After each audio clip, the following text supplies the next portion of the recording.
Amanda, how do you make sure that Jolaryenne feels valued in the classroom? And then Jolaryenne, I'll ask you the same, what does Amanda do that makes you feel valued as a teacher aide? Because you're a professional in your own sense. I know you're studying teaching, but you've still got a ways to go, and I'm sure you glean a lot in the environment that you're working in. But yeah, tell me about building that value in the role of a teacher aide. Yeah, I just think regular communication is the biggest thing. So communicate before you start teaching a unit. We communicate together through the resourcing of a unit. We're super blessed that our teacher aides often will, do printing or binding or those kind of things for us. So they will have already seen the resources, having their own copies of resources that the class is using. Yeah, doing a kind of a debrief after each lesson that we teach together of what worked, what didn't work. This is what I thought, what did you think? Yeah, as well as just regularly telling her how much I love and appreciate her. Oh, how cool. And just involving her in every aspect of our classroom lessons. Obviously, you have those in a high school space, more challenging ones where kids might be, working on an assignment or trying to write or refine an essay. But we also have those fun interactive lessons where I will, and Jolaryenne can probably attest to this, I will never ever say, I don't need you today. If we're doing something fun, she's just as much a part of that as, hey, we're working on an assignment, I need your help with this particular student. Yeah, I really like that. Jolaryenne, what's it like from your point of view? How do you know that Amanda values you? Yeah, well, she reminds me every day, as she said before. Which is lovely. I think the other thing, not just with the planning aspect of the classroom, but also with the behavioral part, because sometimes, with students, they're teenagers, they like to push the boundaries at times. But when you are not the teacher in the classroom and you're kind of that third party person, sometimes respect, doesn't kind of falters or wavers, and Amanda is just always really brilliant at ensuring that there is a culture of respect for all staff members that are in the classroom. And so I think for me that's probably the standout thing, because it doesn't always happen, but it's probably more so that there are so many students, but because Amanda always makes sure that all her students understand this is the line and adhere to it.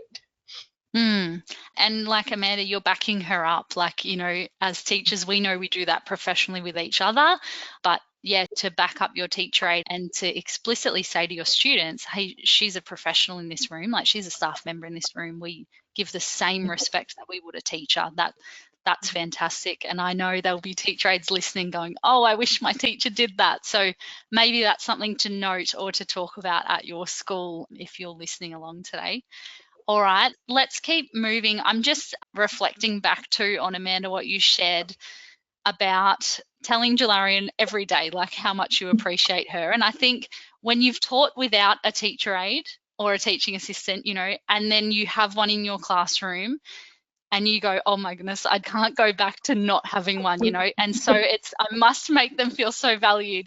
So I see that a lot in teachers who have taught without, and then having someone join and go, oh yes, I need to, and it's those really polite, nice things that we would do for anyone. But sometimes as teachers, we get so caught up in our classroom, we forget to say thanks to our teacher aide. So I really like that Jolaryenne was almost like, oh, she tells me every day.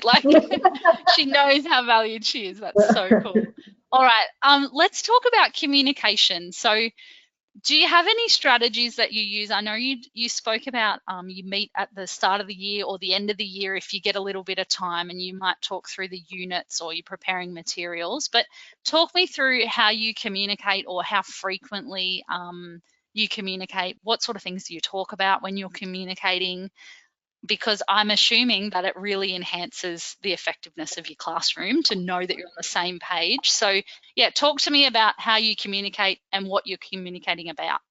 Yeah, I think when it comes to in classroom things, even sometimes, because like Mandy said, the structure of the classroom, usually we're split, so we don't ever, really cross over during class time. And so the end of class is our moment to almost cross-reference, say, okay, I was with this child at the beginning of the lesson. Okay, how have they progressed? Where are they up to? And just that quick update between class time, so between class periods. just a lot of, yeah, open communication. Anytime really Mandy has maybe an idea for a class that I'm in, for anyone watching, I'm in year 10, 11, and 12 Essential English. Okay. And I'm always in Mandy's class. And so, Okay. yeah, any ideas, even if it's for games, but even if it's for a particular student's assignment, Mandy is always updating me. We also share a staff room.